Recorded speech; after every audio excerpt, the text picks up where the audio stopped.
like 1/20th of the cost, and you're getting 10 times the profit. Yeah, I mean, for sure.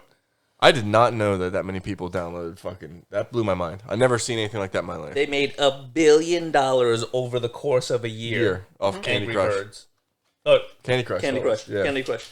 Candy Crush is ridiculous. Yeah. I don't think Angry Birds was far behind. Well, there's a movie I after wouldn't doubt it. A movie that spawned 2 movies that spawned from a mobile game. Oh, they made 2 of them? Yeah, Angry Birds 2. Jesus, Yeah. that's Right. terrible. Let's jump. We're gonna use our shit. Bring it up. Bring it up. Welcome to the Sofa Kingdom podcast with your hosts Nelson, Ian. Ed. All right. Today, what we're gonna be discussing is mobile gaming for all you fucking cell phone nerds. The future. Is in the palm of your hands. Not the other things. So, Pros But and cons. pros and cons. first, I wanted to talk about something that Apple finally started doing, depending on how you want to look at it. Generally speaking, when you're storing your photos and things like that on someone's database, Google, Facebook, whatever, there's scanning that's done for illicit images. Mm-hmm. Apple had been avoiding doing this, even stuff that's on their servers for years. Right. So when you look at the numbers where like Facebook was reporting 20 plus million illicit, usually child porn photos being stored on their servers yearly, Apple was reporting 200. They finally had got enough pressure where they're like, at least on your servers where people are storing things, scan. So they're not actually, the media doesn't explain this properly. They're just in denial. They're like, it's not on our servers. Exactly. Right. And people know. The people And that so do this, they know. When people hear scanning, they're thinking, "Oh my God, we have human eyes looking at our private Correct. photos, and they're invading our And privacy." that's what they think. But Apple's been, but it's not. really good about protecting their particular users' stuff over the years. They're like Yes. notorious for like, it's your Correct. stuff. Yeah. We're not letting anyone else Yeah, access no, it. they're not Android. Correct. Yeah. Yeah. Well, they took that role by mistake. Right. Because they wanted to try to do Siri on device, where Google was like, the device isn't strong enough. It's got to be server side. And since that failed, they rolled some of those failure issues into we're more secure, and they just ran with it. Right. So And we believed it, obviously. I believe it. It's Right. deliberate now, but in the beginning, it was more of a, oops, we're successful with this. Keep going down that line. Right. Nonetheless, so it's a database. It's internationally held. The images aren't visible. They're hashes. It's essentially a fingerprint. Ones and zeros the computer can see to check against images, even if they're modified from the original, to find illicit images. Mm-hmm. So they're not looking at your photos. The media tries to make it look like they're actually people are stealing. No, Right, they're not. right. It's just scanned through a database, and if over a certain amount pop up as plausibly this, those particular images are then reported, and then it gets then it gets reviewed and monitored and so on. and pushed down the line. So it's not that they're always, it's just when you upload, and when you talk in other places have been doing this for years. Right. And reporting millions of images like this and finding and getting people, captured for these types of things. And rightfully so. And Apple wasn't. So let me. So So in a sense, Apple was they were being evil. I mean, they were right. They were just ignoring it conveniently because they were making money. Yeah. So they figured we don't want to mess with something that is working for us, a platform that we're standing on, protecting the people, but essentially it probably costs them money to protect. do these Couldn't necessarily be protecting the So wrong people. Correct. Most people, most technologists, they're all on board with this. Right. It's on your servers. It's in your physical items. Yeah. You need to be looking out for these illicit images and these people. Perfect. Right, do the right thing. There's nothing wrong with that, Yeah. but people start getting into, it steams roll into something else. Because there's actually 3 things they're doing in total. So this is number 1. This one, everyone's cool. You should have been doing it. In fact, shame on you for not doing it for this long. Right, yeah. Number 2 and 3 is where things get a little hazy. The second one, it falls under, maybe it's overprotective parents. Maybe it can be abused. You can opt to put on your child's phone a algorithm that scans images that are outbound, and if it thinks it's an illicit image or that they're looking at an illicit image, it will send it to the parent. It'll warn you, hey, you're doing something wrong, and then it'll send it to the parent. Got it. So this is one of those where, yeah, it's for children. Got it. Right. And with internet being everywhere, it can be something that, yeah, it's very easy to be looking at stuff you're not supposed to be looking at. I would have been fucked. Yeah, for sure. If my parents would have had that, I'd have been fucked. Oh, yeah. Yeah, the only reason you went to your friend who had internet was like, you got internet? Yeah, that's right. You can see everything on internet. Yeah. I was playing Doom. Yeah. But, go ahead. So there are just people call that us out like we're all bad. Yeah, exactly. So We're this not one, monsters. That's right. This one lands into the middle ground of like, okay, it's opt-in, it's parents choosing to monitor their children, fine. It's kind of a gray area for some people because they believe it can be used As a tool for good. as a tool for good, but also a tool to monitor people who don't want to be monitored, because it's just, you just say it's a child account and you're monitoring their device. Right. Everybody's afraid of Big Brother. Everybody's Yes. afraid of him. Yeah, because it falls into the areas of where you can be using it improperly. And sure, and then other governments or any government Yes. can abuse this Yes. for their own political purposes, political gain, or just to control their people. Yes. From North Korea. Yeah. Yeah. So that's where these types of databases and facial recognition becomes an issue, where they're like, your database is what they scan for. So if someone forces you to give a database of people and of your choosing, and not necessarily illegal images or people that need to be for whatever it is, then it can take Monitored this for technology, nefarious reasons. yeah, and be used improperly. The third one that people were not so happy with was that their scanning of the databases on their end is extended onto their devices if you're using their photo backup system. So if you're opted into iCloud? Yes, if you're opted into iCloud, they're going to put a hashed version of the database on your device. So your device locally will be scanning whatever you have on your device. Right. And that can also be reported. That's where people are like, that's too far. Right. The device is physically ours, in our hands. If something that's on it is explicit in ours, it shouldn't be being scanned in that manner. We own the device. So that's where... But that's where those legalese come into play, where it's that 10,000 pages Correct. of sign your life away so that you can have an Apple phone. Yeah. There was this thing called the Patriot Act Yeah, back under yeah, Bush. yeah, listen. They've been watching us I for a serve while, my guys. country, and we value freedom, Yes. right? And so it becomes that slippery slope, that argument that is always, hey, these are freedoms we fought hard to have, and we are slowly giving them back. And I've heard some people, and it was better described instead of I Better have described than me? no. Okay, thank you. 'Cause No, thank you for correcting that. They'll say, because a lot of it was like, well, if you got nothing to hide, and someone had came up with something better in terms of, well, I have nothing I want to share with you. It's not I have nothing to hide. I have nothing I want to share with Big Brother. Right. This is when it's in my home, it's private. My phone, my computer, my tablet, it should be also considered private.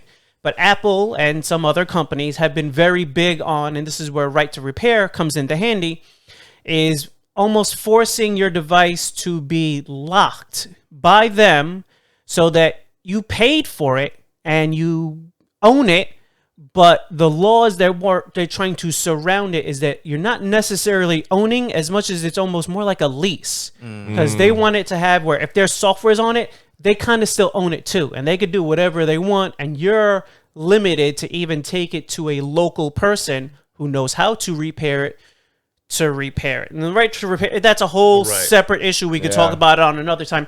But this third level of scanning is where people are like, it's becoming complicated because phone devices are technically not in the Constitution. Sure. And So when they're looking at the laws, they go very specifically the way they're written. Right.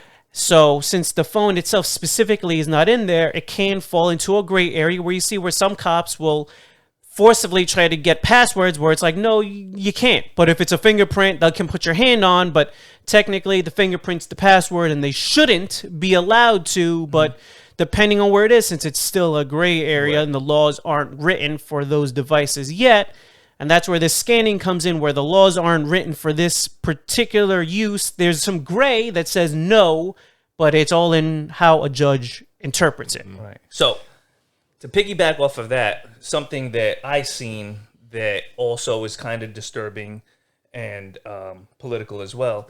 I watched on Disney Plus the What If, and they made Agent Carter Captain America. It was, what if Captain America or Steve Rogers never became Captain America? Peggy Carter became Captain America. And I was offended. Captain America is my favorite fucking character. I liked it. I did too. I thought the animation was great. I thought the whole storyline was dope. But there's a lot of places that used to be like a whole comic series back in the 90s, right? Oh, Yes. great one too. Yes. Yeah. Oh, yeah. Oh yeah. Now this dude that's in the background, the Watcher. Yes. Is that technically are they referring to Kang or is that a whole different? No, No. that's a whole That's a whole different race. whole different race. All of right, alien. good. Correct. All right, Yes. good. All right, because Yeah. I was like, wait a minute, are they making this dude like the like? The Watcher He's was a dick. What's he? Yeah, he was very prevalent in like the Silver Surfer. Yes. Fantastic Four. When the cosmic threats would come out, Yes. that's when you would see the Watcher. But he just watches. Yes, they're recording history, essentially. Yes. That's what their Basically, race does. So the Watcher is all for the Apple really. Yes, okay, yeah. well, they don't. Okay, all right. They're like, go ahead, but we don't need it. Yes, Yeah. yeah. They watch all of the timelines. They're basically like the journalists of the galaxy Yes, and the that's- cosmos, I guess. Yeah, they're historians. Yes, and they're basically bitches. They never really ever are supposed to get involved, but I know that occasionally that rule kind of gets broken. Yes. So they just like to watch. in Yeah, particular, they're Marvel's version of Yeah. pervs. I yeah. had some friends like that. yeah, just Just like to watch. It's like to watch. yeah, just around Earth. Like Earth is special. We got like 3 or 4 Green Lanterns. Every other Yes. sector has one. Yes. Our Watcher that watches Earth in particular tends to bend the rules ever so slightly, but Earth was messed with, if you're going by the comic lore, by some of the previous. By the people that created the Eternals had messed with Earth.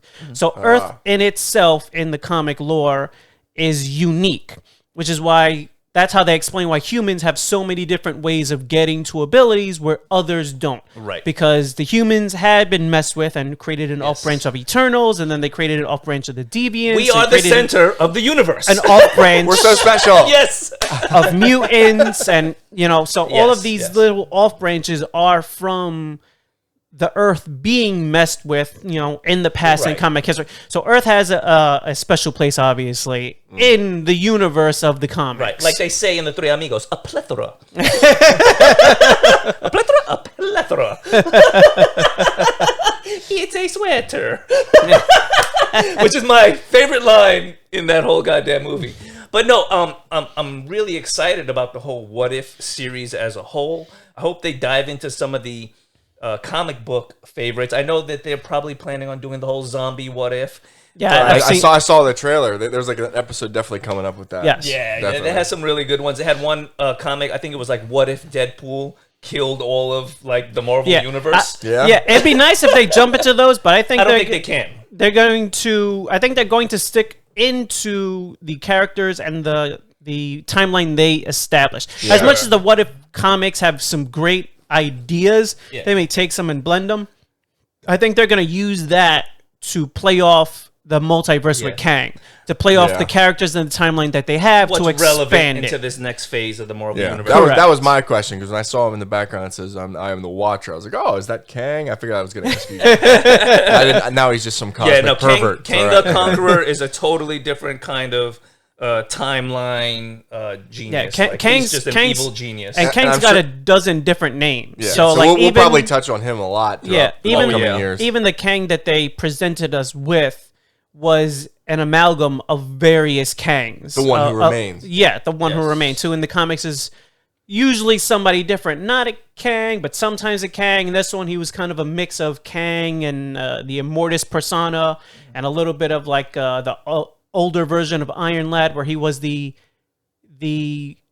goodest version of Kang. Okay. Where he could have been more of a dick with that much power. Right, but he chose not to. But he chose to do what he had to do to minimize the damage to the timeline from his other versions. Got it. Nice. I actually been reading some articles about how smart Kang is, but he still doesn't quite understand the timeline. Yes. As much as he should. Yeah, at the end of the day, he's still a human. Right. Literally, he's still a human, so he's still fallible. So even if you have all that data, you're still trying to process all of that data. Good fucking luck. Right, so he's got the prowess of a godlike villain, but just not all the smarts to go along with it. Yes. Yeah, they can't make him perfect, otherwise how did they ever get past him? Sure. Yeah, you can't beat him then. So how about you, Ian? Anything new? No, I watched What If too. I enjoyed it. I'm excited to see what comes from it. There's a new anime out on Netflix, Shaman King. Ooh. I watched the first episode of it. It's good. It's just my brother was more into it, and apparently there's a magazine that comes out in Japan, Shonen Jump. That's where a lot of the Naruto, the One Piece. It's where a lot of those animes spawned from. Yes. Got it. Shonen. The original Shaman King was a show a long time ago, and it got criticized for being too kiddie, too dumbed down. Apparently, the manga and the comic book was fantastic. Everybody loved it. But when they tried to make it like a actual anime cartoon, they made it to like Saturday morning cartoonish. It pushed a lot of the viewers away. Yeah. This one was better. It's just I didn't really get into the manga like my brother did. It was okay. Yeah. It was all right. I really hate when they take IPs and they water them down thinking this is what everybody wants. It's like, no, what people like about what they were reading or watching previously is exactly the formula that you should continue with. Yes. MTV did that with a show a couple years ago called Shannara. Yeah. They murdered that. The Shannara series was a book series, a fantasy series going on for 20 plus years from Terry Brooks. Mm-hmm. And he wrote this whole series. He wrote the Angel Fire East and a bunch of other fantasy series, but the Shannara series was fantastic. I would even put it right there with like almost like a Game of Thrones. Not quite as epic and prolific as the Lord of the Rings, but at least on par. It had its own version of elves. Like it was a futuristic Earth that had somehow it seemed like fantasy past, but it was our post-apocalyptic Earth. Okay, it's actually a great book series if you want to get into it. And it's like I'm always a fan of post-apocalyptic. There's 16 books in it. It's amazing. amazing. Are there pictures? It's like kind of color by. I need like a I need good a pop up. I need some good glossy photos in the middle. Fill out some of the pages. But if you read the books are fantastic. Right. They draw you in. They got great characters. It's very adult.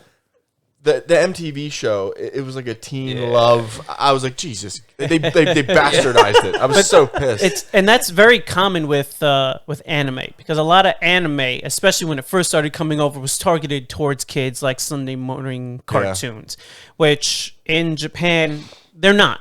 Right. No. They're actually usually more teenager and a lot of times also adult, which is why the manga a lot of times is much more graphic. The original Dragon Ball Z, those artists, they didn't hold back. They drew dick. Yeah. People were punching holes through people. And I mean legitimately punching holes through people. Shout out to my friend Joey, because he was the one who introduced me to Dragon Ball, and he had VHS from China. So it was the unedited version with all the curses. There was nothing like, wait a minute, is Piccolo, what'd he say? What'd he say? Wasn't he the kid that stole quarter waters? Yeah. Yeah. Probably. I cannot confirm. No. Or deny. No, it was you. It was you. No, it was you. Yeah, I drank some of those. So they were good. But that's it was you.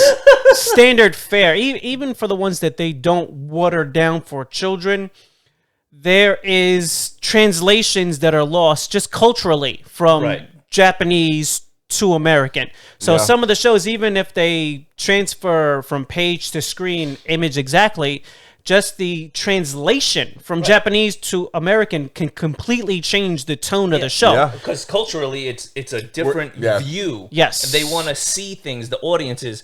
I know, not to drag it out, but it was the same thing when they brought Spider-Man to Japan. Yes. Right? Mm-hmm. Oh, he's Spider-Man a completely in different America, character. And Spider-Man in Japan, like Spider-Man in Japan had like a Voltron robot. Yeah. He would jump into to fight these, what do you call those big ass monsters? Kaiju. Yeah, Kaiju. Kaijus. Yeah. He's fighting Kaijus in the street. Spider-Man's got a gun.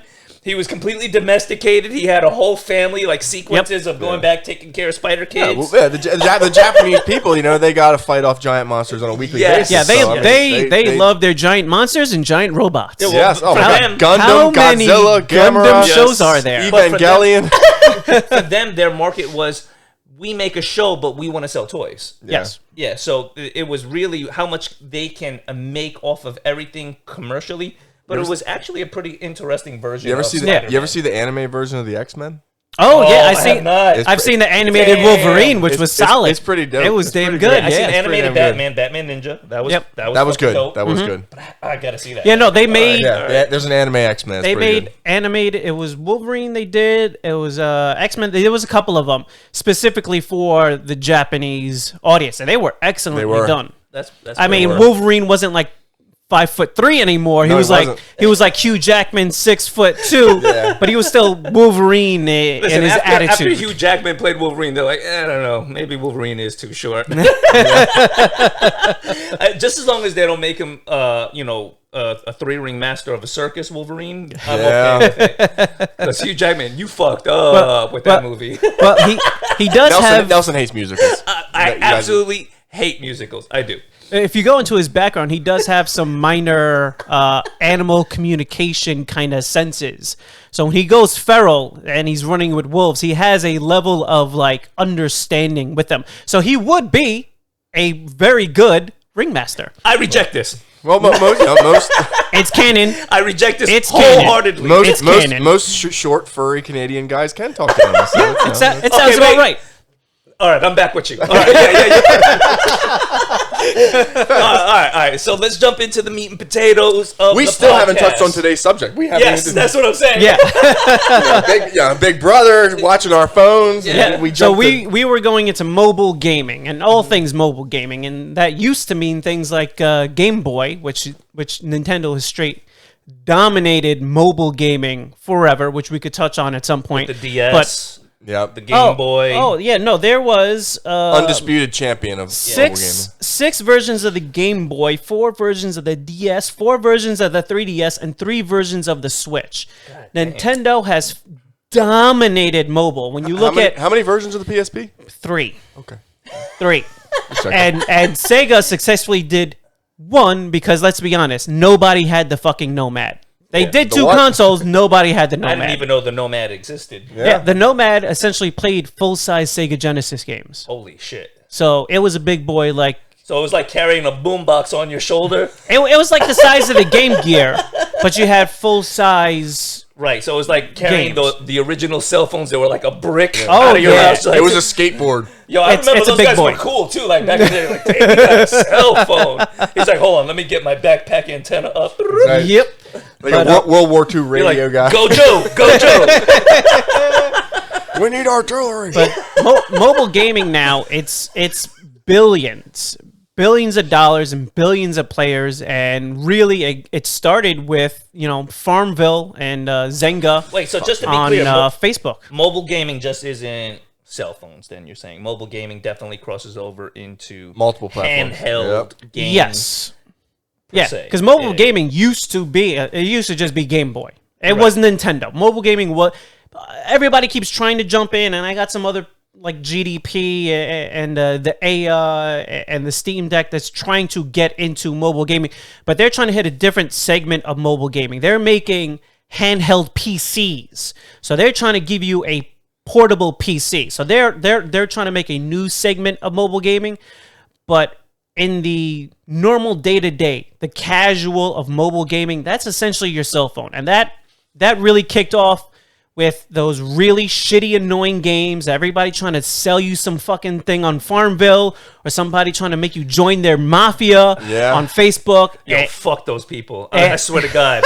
Every time I would give out warnings. Like, that's the third Farmville request you sent me. I'm going to fucking block you, dude. So look, I'm going to block you, Grandma. Yeah. I'm going to block you. If you leave the same photo long enough, people stop sending you because they're like, he hasn't even updated his photo. Yeah, I don't want your shit. Leave me alone. Wait a second. I know you're not trying to sneak in your shitty Christmas profile pic as a good reason to avoid that you hate that games. Picture so much. I love it. Yeah, we took a vote online, and everybody wants you to get rid of it. It's definitely. Don't worry. I know exactly what picture I'm taking to replace it. It's definitely going to be your Instagram picture. It has to. There's some good games that came out of the mobile game. I mean, I remember I enjoyed Angry Birds. Mm-hmm. Angry Birds was a fun concept. I've played Angry Birds. Plants vs. Zombies. I put a lot of time in on that. I think I got every achievement on that. There have been some that have been excellent games, but a lot of them have certain mechanics built in. Clash of Clans. A very simple, easy to pick up that becomes very repetitive. Right. That becomes where you hit a wall where the only way of getting past is money. Microtransaction. That is that is the essentials of a lot. The majority of the casual mobile game market is what they're trying to do is find what they call whales. A handful of people that are going to spend a shitload of money.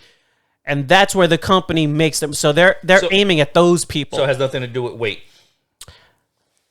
The weight of their pocketbooks. No, the whales. And the weight of their wallets. That's what they're going after. Yeah.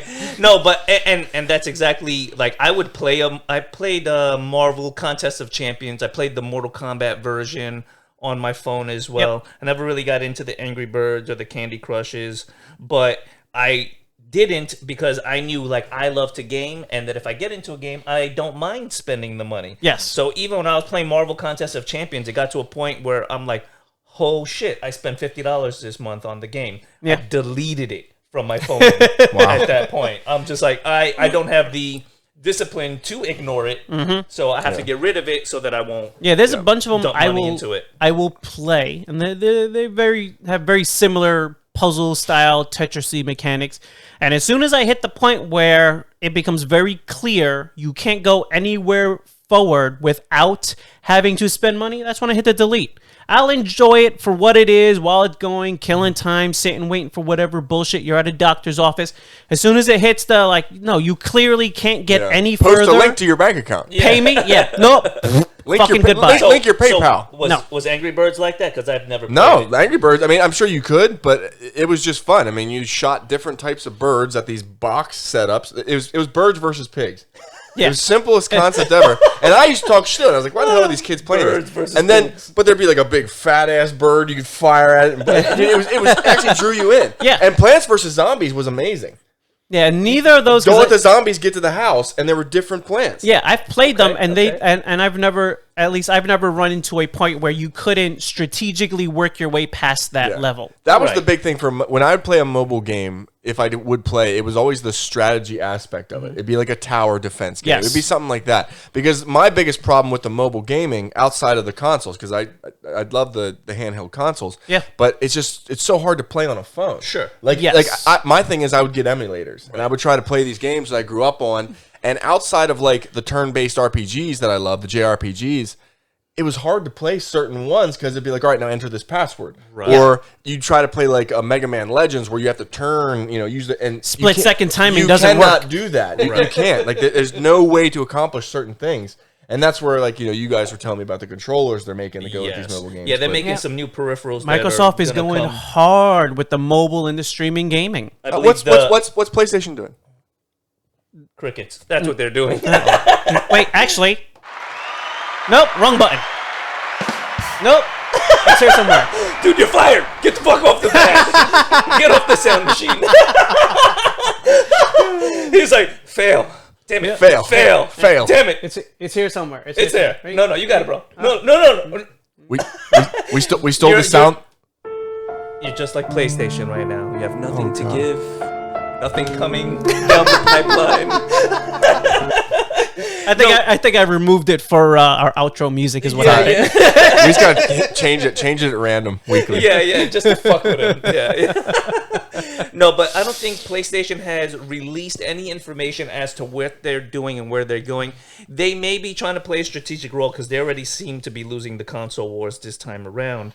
They are selling what they're putting out, but as far as I think the community at large, everybody's favoring the Xbox Series X. Xbox is actually giving announcements, telling them what's happening, and they're pushing to expand to streaming sticks, to your phone, to your tablet, anywhere that you have a screen. They're pushing for ways to put your games, console quality games, nonetheless, there. PlayStation has been silent for like the last year and a half. They've released a couple of blogs, a couple of this, but listen to anyone that's reporting on PlayStation. There's a lot of what are they doing? Yes. We don't know. We're hoping there's a conference coming up. As a PlayStation fan, I'm hoping they're just patiently waiting. Just release all these great games. Yeah. At the very last minute, they're like, now that you have all bought Xbox Series X, this is what we are doing. Yeah. So when E3 had came past, what some PlayStation fans did was they essentially took all the games that were announced that were also coming to PlayStation,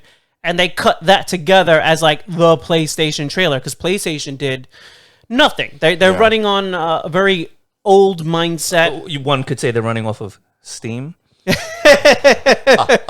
Which is a mobile platform. It is a mobile platform that's coming up, and they're pushing. Guys, I'm waiting for Elden Ring. I'm waiting for Final Fantasy 16. I'm waiting for Dragon Quest 12. You and every other PlayStation fanboy. Yes. At least I'm loyal. No, you are. You are.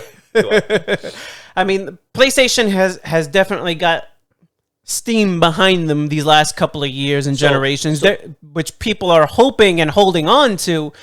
But I think, to me, it seems like they're holding on to a mentality of don't give any bad news. And if they're having to announce everything that's happened with COVID and all of these game delays and everything that's been pushed back, they're just saying nothing, hoping that that's the better strategy, where Xbox is like, here's what happened. This got delayed. Right. This is moving up. Here's where we're doing this. People can respect that. They're dropping conference after conference after conference, and they're showing everything that they're doing, and they're talking about things that they want to do and that they're implementing and trying to do. They're just letting them know everything that's happening. Phil Spencer is on podcast after podcast, giving everything away and letting everybody know this is what we're aiming after. Okay, so we already know that it's a failed strategy, right? So it has failed for mobile devices. There have been a very streaming services, consoles made to play with games on the go. Oh yeah, that they have dumped like zero effort into announcing it to the general audience. There's been entire consoles that never came out, just straight outside vaporware. of the people that are really deep into gaming, looking forward to these things. The casual player has no fucking idea that they're coming out, and so what happens is they gravitate towards what they know. Yep. And they won't leave those platforms, because as far as Steam is concerned, right? Is it something that's going to be played across platforms? Is it just a service for streaming games independent of these other devices? Steam is PC. It's essentially like PC. Yeah. Next. All right. So what else you got? But with Microsoft, that makes them cross-platform, because Microsoft is pushing for whatever you're playing on, you can play with us as well. They're trying to get as many people capable of playing together regardless of what you're playing on. Like Minecraft, I could be playing on a phone, on a console, on the PlayStation, on the Xbox. It doesn't matter. It's all Minecraft. It's all connected if you want it to be. So Steam, they're essentially the PC, one of the big boys in PC. There's a handful. They're really the biggest. Right. So what they're pushing themselves is a mobile console, a literal mobile PC. They're not the first. GDP's been doing it for a little while. They've dropped a couple of mobile PCs along the lines of what they're doing. Aya is another platform where they've done the same thing. What's interesting with Steam is they left their console open. So if you want, you can take off their skin, throw Windows on, still get the Steam store and all the Steam games, but then you can also get Xbox platform on there. You can get any other streaming game platform on there, any other PC game store on there. So you turn it completely to a mobile PC. So now we're all gamers. Are you even looking forward to more mobile gaming devices, or is it like me? I'm an at-home gamer. Like, I like to play at the comfort of my couch and with the controller on my console. Yeah, I'm pretty traditional too. To me, it's always there's just something about like you're in your house, you got the console on. Yeah. It's like it's nostalgia in a way. Yeah. So I mean, the only time I really play games is like going to the bathroom. Yeah, mobile games. At work, and if I'm in my office, like, yo, hold on a second, got to get past this level. They're like, oh, cool, you're fired. Yeah. All right, get the fuck out. Yeah, I've been the same way with PC games. I've many times bought a powerful enough PC to play PC games, and just don't. The most I ever play on it is a couple of RTSs, because RTSs on console are exceptionally clunky. Mine is, some of the Halo ones. Dungeons 3 runs very well. But you look at it and you still go, man, a mouse would make this so much smoother. RTS has always been a PC-dominated thing. Yeah. StarCraft, Warcraft. Yeah. I mean, it's always been... But so, even with the peripherals that are coming out, because I know you were saying, like, it's a little clunky playing off the phone, and I agree, which is what keeps me away from it. If they had this, like, I believe it's called the Pro handle with the Xbox. I don't know it's an Xbox thing. But if they had something similar for the PlayStation, I guess it's going to push me away. let's say the PlayStation makes a play version of that. Would you even be interested in picking up that kind of a device to play on your phone on the go? I mean, to be honest with you, probably not really. I mean, it's... I don't know, man. It's tough. It's tough. Because even, like, any of the mobile PC ones that are coming out, they're designed where you can plug them up to your TV, plug them up to a monitor. So you're taking your game, what you're taking with you is not just your game. You're taking a whole computer. So wherever you go, you're there with your game. So you get back to home, you plug it in like it would be a dock. But this is on your phone? Oh, well, on your phone and on some of these streaming, like the Steam Deck and the Aya, they're designed to be... It seems like a lot of extra shit that you're going to have to carry with you. And I don't like fanny packs. So I don't see any other way unless... Not that we're hating on you if you do. Yeah, I mean... If you do... Like, I mean, you'd have to have basically a man bun and a satchel... Sorry. They plug in with USB-C. So all you need is a USB-C cord to HDMI, and it plugs to the TV, and that's it. Right. You just said a bunch of letters. So USB-C. Hold on. Let me write this down. It's a plug. ABC. Easy as 1, 2, 3. Sounds about right. Yeah. Little Michael Jackson throwback. Yeah. You know what I mean? Little do re mi. Right, you got it. But they're taking a little leadway from like what Nintendo has, where you have a dock, so when you get where you're going, you just drop it in, it goes onto the TV, so it goes from mobile to not mobile, pretty readily. They'll probably never be able to recreate the magic of Pokemon, though. They just won't be able to. Nintendo Pokemon Go killed for a long time. Pokemon Go did kill a lot of children walking out in front of cars. I remember that. Damn it. Pokemon Go is still one of the top earning mobile games. It's in the top 20, I believe. So how come there hasn't been any other predecessors or, they attempted it with a Harry Potter version. Oh, really? And like a Fantastic Beast kind of deal? Yes. The problem is nobody gives a fuck about Harry Potter and the Fantastic Beasts. Well, Harry Potter. People like Harry Potter, but the other guy that came on chasing Eddie Redmayne. What was he chasing? Platypus? Nobody gives a fuck. There was a platypus in there. Platypus. What's the other? The bird. When you're dealing with Harry Potter. No, wait, that's a totally different thing. Mandingo's a whole different thing. Some people stop at the books. Anything beyond the books is no longer canon. Right. Some people will stop at the play because the play does kind of retcon some stuff and break some of the story from the books. Is it a musical? It is a musical, I believe. Won't watch it. Come on, Nelson. No musical. The book was interesting in the way it expanded on some of it, but some of it did break some of what was established in the main books, but she wasn't the only writer in there. It was 2 other people, and she would essentially okay what they were doing. I actually only ever read one of the Harry Potter books. My brother was really big into it. But I like the movies. I enjoyed the theme park. It's a great story. It is. Yeah. And it's an original idea, which you got to give J.K. Rowling credit for that. It's just now I think they're just trying to. Yeah. Well, there was a short story that was very similar that I believe that came out beforehand, but she had a lot of the stuff written in her own journals and whatnot prior to all that.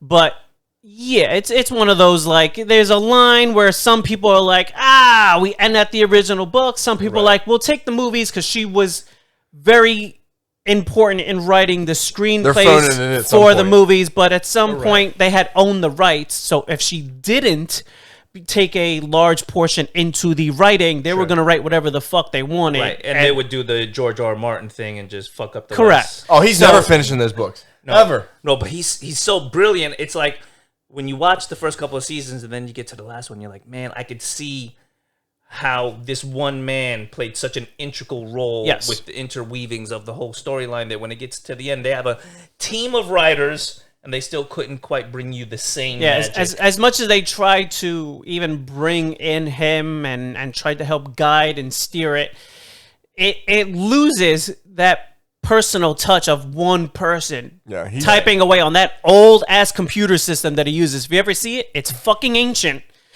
but it works. But it works. Everybody has a process. Yes. So then my thing is, like, a lot of the games that I feel succeed on mobile gaming almost are like from like the 16-bit era. Yes. Right? Like they're just like fun games, easy to play. You could get through it in 20 minutes. Even the newer ones lean into that aesthetic because it works well on a small screen. Right. And a lot of times when you're playing on your mobile device, battery life plays a big factor. And even though the batteries are getting better and better, you have to assume that when you're playing a game like that, you know you're going to be draining the shit out of your phone. Even destroyed my Nexus 6 playing Pokemon Go. The battery lasts maybe 10 minutes from 100 to 0 because I would be playing it constantly, running in my pocket. So that's the battery running with the GPS constantly. And then... So not the proudest moment in your life. I enjoyed the game. And when it would die, I would plug it into a battery pack and keep it going. So here's Eddie with all his jiu-jitsu skills, out of it. Yeah. With all his jiu-jitsu skills in the park, knocking over kids like, I need that Jigglypuff. Fuck out of here. Hey, tell your mom to my gym. Yeah, I definitely think Pokemon was one of the driving forces for me to play a lot of the handhelds. I remember I jailbroke a DS. And I think I put every generation of Pokemon on there. From like, it was like I got the Gen 3 and then stopped. Yeah, right. Because I stopped at the Game Boy Advance. Yeah. So Emerald was like as far as I went. And then I think the DS, when I jailbroke it, I got everything from Gen 3. I didn't get Sword and Shield. What is that? Gen 7 or 8? It's they keep adding so many. I have a copy of Sword and Shield. I never played Sword and Shield because it's on the Switch. Now they're going to console. It seems. Right. So I played up to, I think it was Sun and Moon.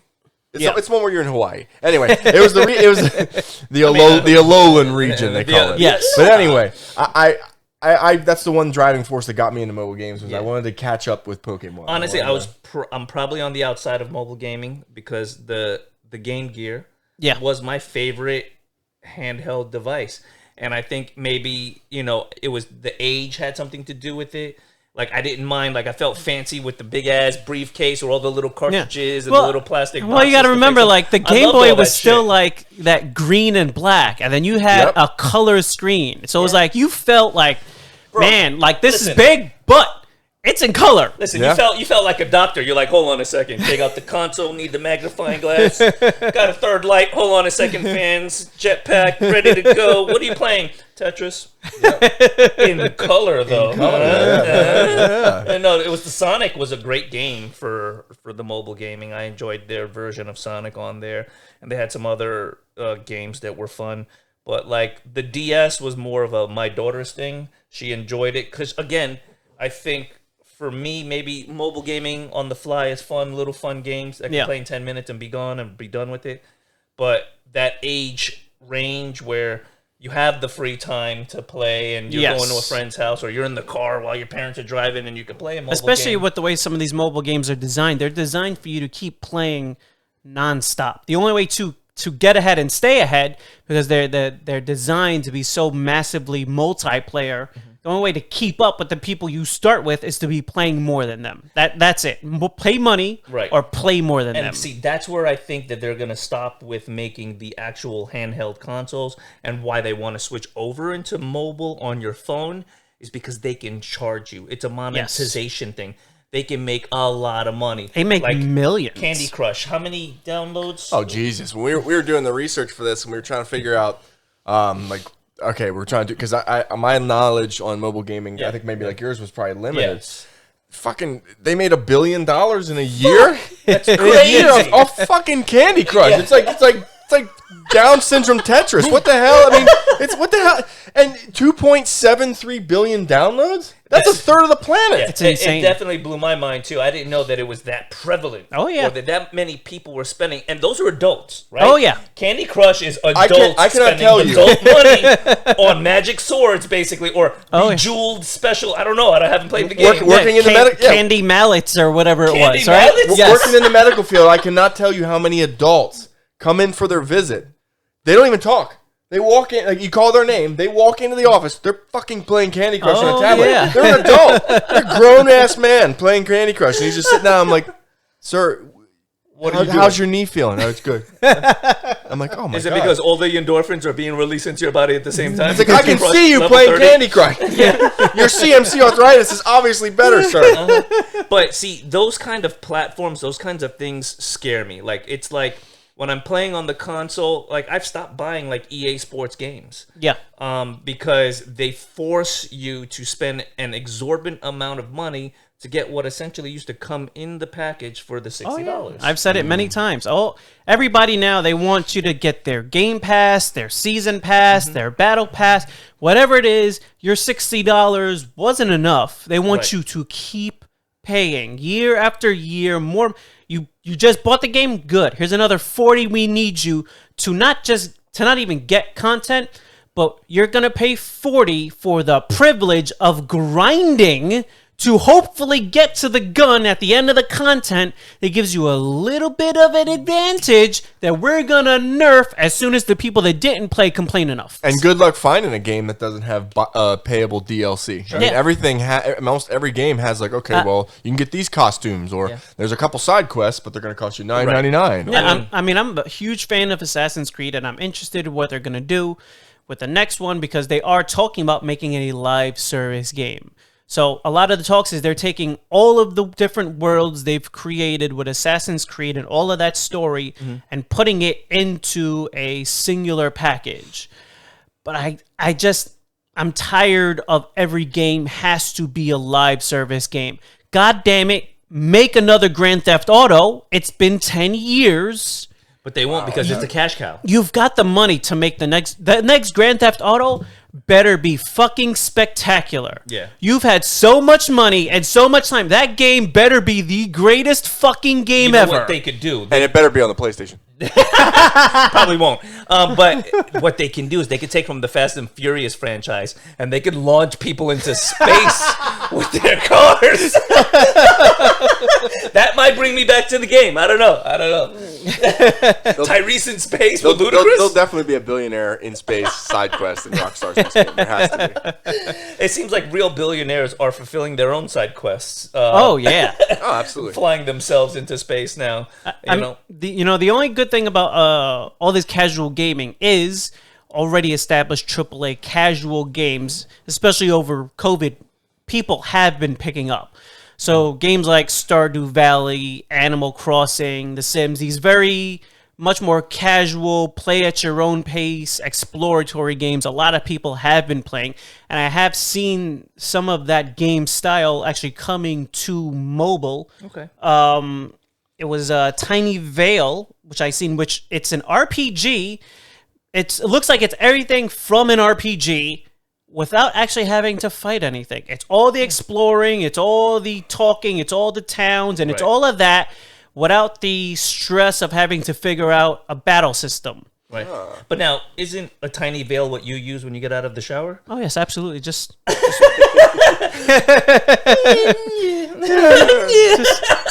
knock it till you try it. ever so slightly. It's not too far. It's just comes down about here. It's just enough. It's enough to simulate hair. Right. Yes. Just so I can remember what it used to be like. Oh, nice. Very nice. It's all right. No. I mean, as far as even like new mobile games, I would really have to dive into looking at what they have, to be completely honest. Because like Ian said earlier, like I really don't know enough about it. I've been looking into it now, and I am fascinated by it now, looking into it and seeing what they are doing, and the fact that they are trying to bring AAA games. The amount of money like that they're making. Call of Duty, Halos, those games going mobile. But then it really comes down to, for me, how much time am I willing to invest into playing games like that. Like, I like my game space, but I also like my jujitsu space. You have to have family time. You gotta work to pay bills unless you're a bum and you live in your parents' basement. Which we don't hate you either way. We don't hate you. We still love you. We still love you. Yeah. But you know, go outside. Go outside. The sun exists. Eat a steak. Run up the hill. Come on. It is a little weird to try to play some of these big games. I mean, you got player unknowns on there, and you got all of these huge console games that they've got mobile versions of, where it's like you don't quite get the proper experience of the game because mobile doesn't completely translate over unless you are using some kind of a controller. Yeah. And at that point, it almost feels like you're boosting and cheating. If you got a controller and everybody else has got those shitty fake thumbsticks on the corner of your screen that never quite work right. Right. So where it's like you feel like a god. I got actual analog sticks. Headshot. It's not a PlayStation controller. Yeah. I get it. It does feel good in your hand. Yeah, but what about things like the Google Play Store? Yes, right. That doesn't really monitor what people are putting on. It's a platform where people can put their games that are created on there. Correct. Well, no, all the games are scanned and approved, just like the Apple Store. But people still complain a lot about malware that are introduced. Oh, it's the same thing with Apple. Yeah, no. Well, I'm trashing Android. So when trashing Android, we leave Apple alone. Apple's great. You keep trying. Go ahead. Hit me up with a free phone. Security through obscurity. Sure, that's a great obscurity. That's a you great had that model. In your back pocket. Isn't that a System of a Down song? It sounds like it, but that's how Apple's remain secure, and that's why whenever they find a hack that works on one Apple phone, it works on all the Apple phones, which is why people keep getting hacked, and it's how the government keeps getting into people's phones and things. Is Apple hides what their system is doing, so when someone finds it, they sell it, they make a bunch of money, and then that software goes through all of their ecosystem because they don't allow for proper pen testing on their security. I had no idea, because all I do is listen to iTunes Music, play some YouTube videos, and Google some shit. So I never worry about anybody spying on me. You want to watch me jerking off? Come on down. You might learn something, son. Let me know what time you want to tune in. I'll set the background for you. Yeah, I'm the same way. I'm just like, I mean, not with the jerking off, but like, Also, you want to collab? My life is just not that interesting. Where if the government, they're like, aha, this is the man we must watch all the time. Is that another jiu-jitsu video? Fuck. Jesus Christ. Learn the loop choke already. It's not that complicated.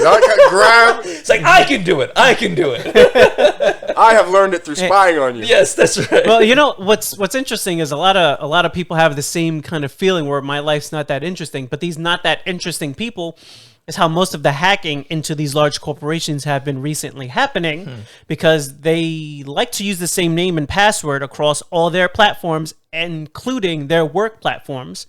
So when these companies lose control of their database of names and passwords, they can cross-reference these names and passwords, and they'll find loopholes in systems where they can put in a name and password, and then that's how the thing with the tankers, the water plant, the meat plant, it wasn't that they cracked a code of some kind or guessed the password.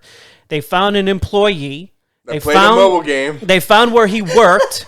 They found he was still logged into a program, whether he was there or had been, even in one case, fired from a year before. Was it a Blizzard game? That's a whole separate problem. Jesus. And that's how they got in, and that's how they infiltrated. And that's how they got in, and that's how they messed with things. Was that people with bad security using the same names and passwords, and then they end up messing with things like that. Wow. But so you mean my name or my kid's birthday isn't a secure password? No. Like no. Nelson123. They'll never crack this code. Absolutely not. Yeah. But That's not my password. Don't try it. It's not my password. Leave him alone. Monkey123 is the 7th most used password, I think it was, at the list. And it gets into... There's a whole list that security experts put out, and they let you know. Yeah, I blame Joe Rogan for that, because he's always talking about people who are just monkeys. And everybody's like, Joe Rogan, that'll be my password. Monkey123, fuck you, Joe Rogan.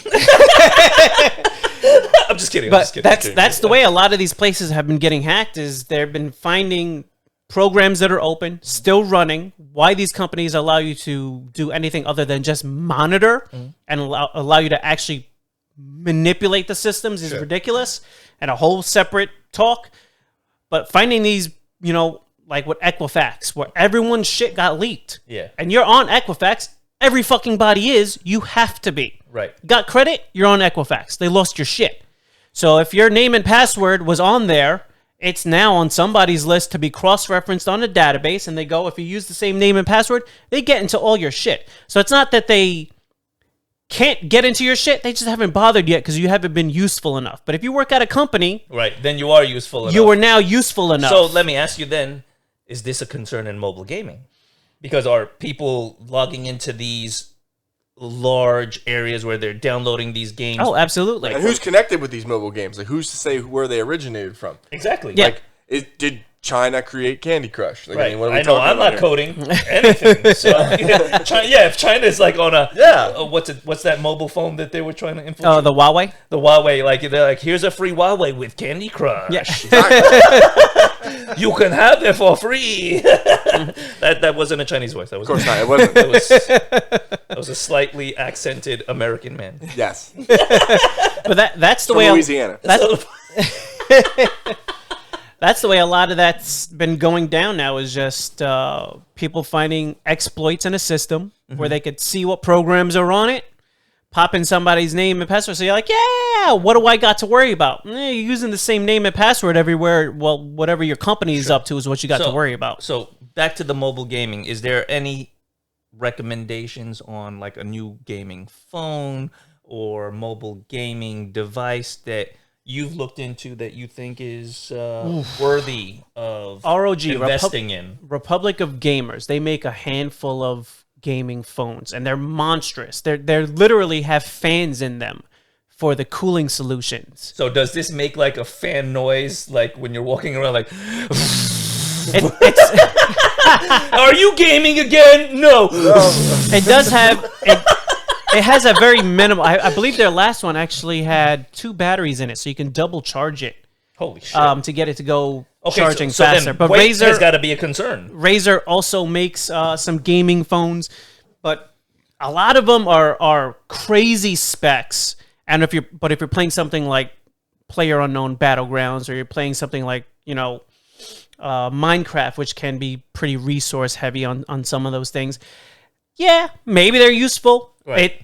What it really does is the same thing that F1 does. It pushes the technology forward, which eventually comes down to everybody else. So it makes them more capable, because if you're using a Samsung phone, you have DeX. DeX is a full PC software on your phone where you can plug it to a monitor and turn it to a computer. Okay. So the phone that's kind of a computer is quite literally eventually going to be your computer. You're not going to have a regular PC in a couple of years. So you're just going to have a crazy phone, you plug it to a monitor, and it's doing everything you need it to do.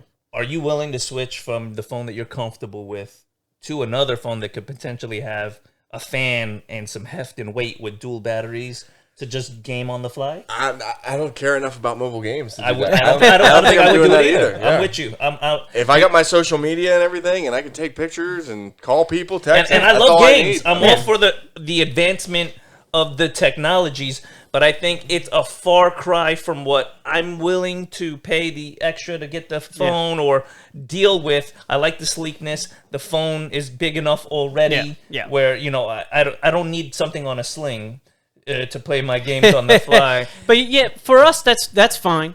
But in some countries, they're not even allowed to sell the consoles. So Xbox, PlayStation, they're unheard of. Some countries have their own console. Like, this is the console you get. It's the only console. It's a complete piece of shit. Right. And some countries where, they don't even have telephone copper.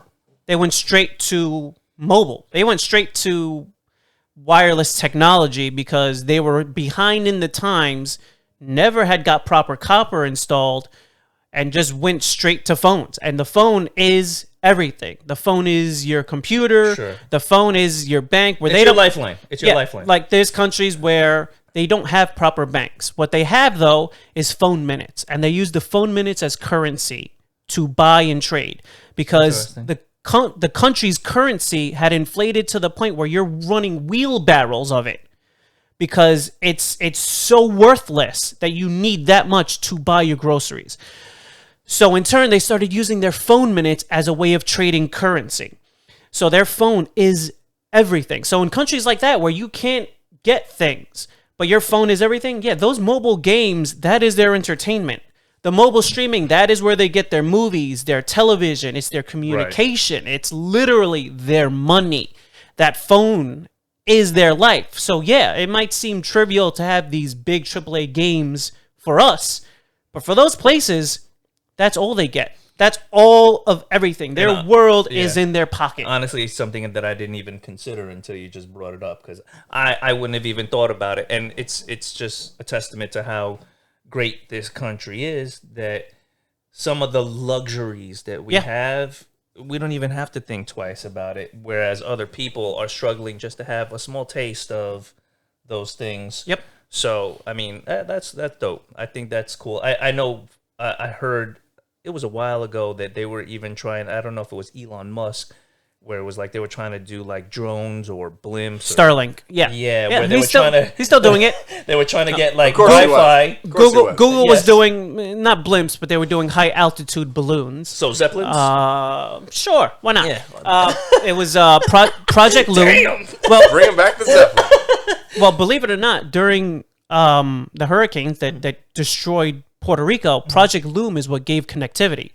So Google was using their balloons to give cell phone capabilities to Puerto Rico. That's dope. And then Elon Musk went in there with his solar technology to get some of the hospitals back up and running.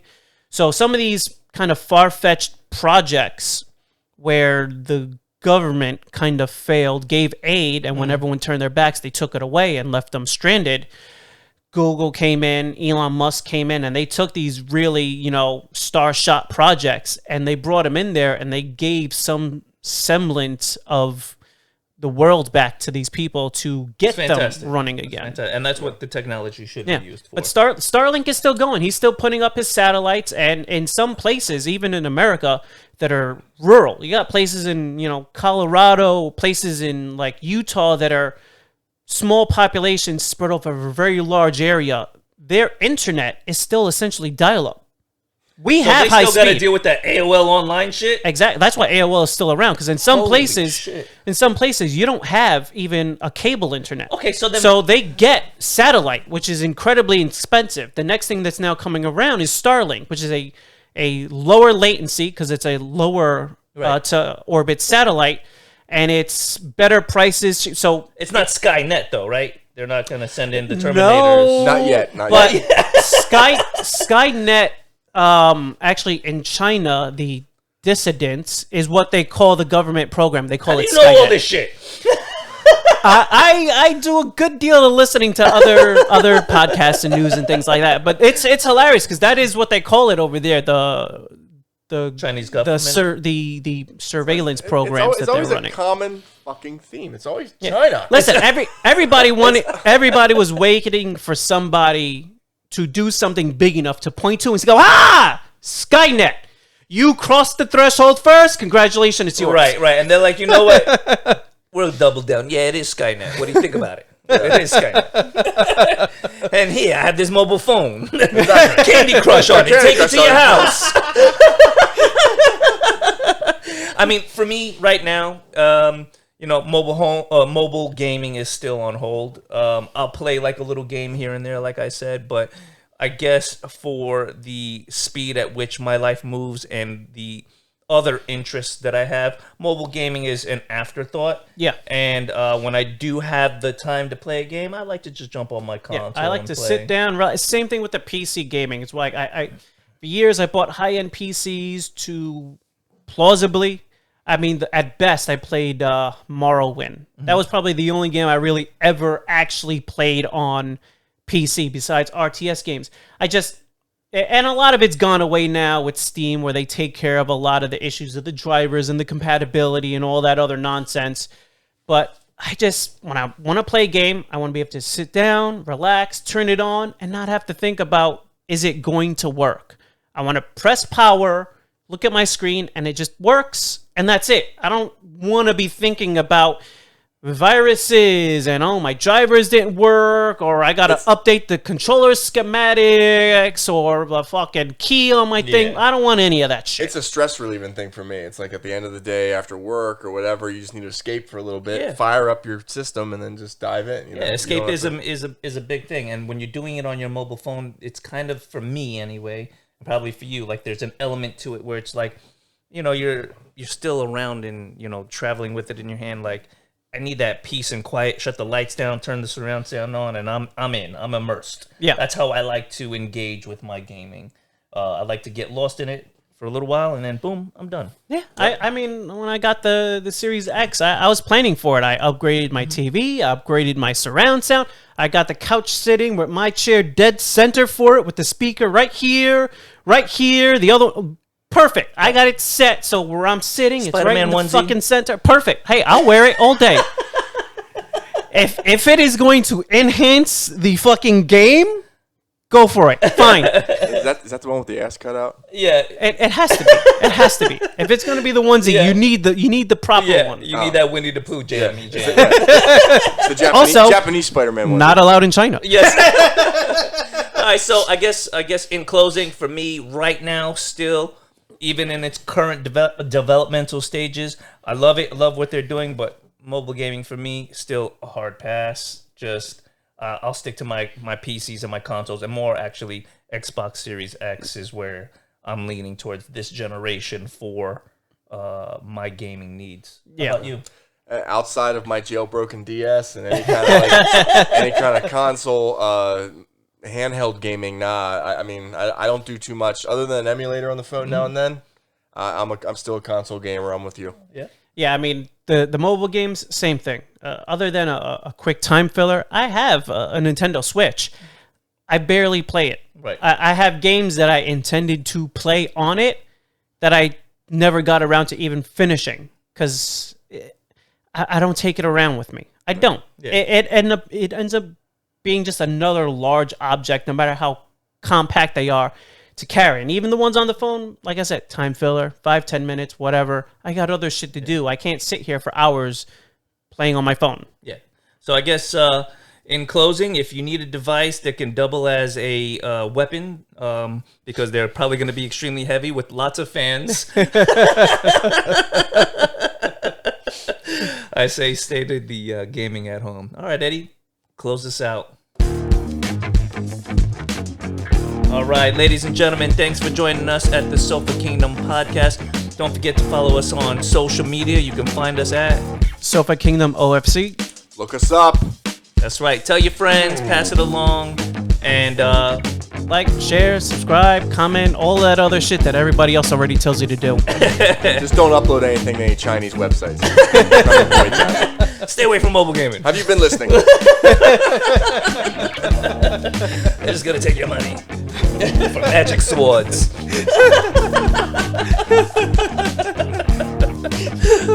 Excellent. Yeah, dope.